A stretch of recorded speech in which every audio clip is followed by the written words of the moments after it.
First off, there's nothing necessarily simple about a spinoff. So up front, you got to think about this and be very planful. In our experience with clients, we've kind of put it into three different phases. Phase one is kind of the pre-spin initiatives. Really, what is the blueprint or the framework that you're going to be thinking about your compensation matters? So you would address things like compensation philosophy, peer group selection, starting to frame out kind of what happens to the equity and or short-term incentive plan upon the spin. Phase two is specifically thinking about what happens at or near the spin event.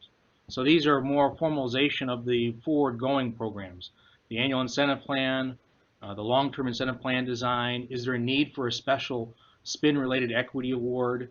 You're going to be bringing on a new board. How are you going to compensate your outside directors?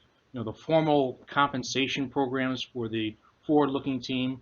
In this, near spin opportunity, you also will just kind of step back, and the planning is also quite critical. So think about things like a comp committee calendar and aligning that with your charter or responsibilities as a committee. Post-spin is the third phase, which is basically happening as the spin event takes place. In this third phase, there's some additional mechanical items, things like general severance, change of control severance, stock ownership guidelines, clawback policies, or to name some of those things that we'll think about post the spin event. So very complex topics, issues. The important key takeaway here is think about it kind of in a phased approach so you can kind of think through those topics in the right way with the committee, the board, and the management.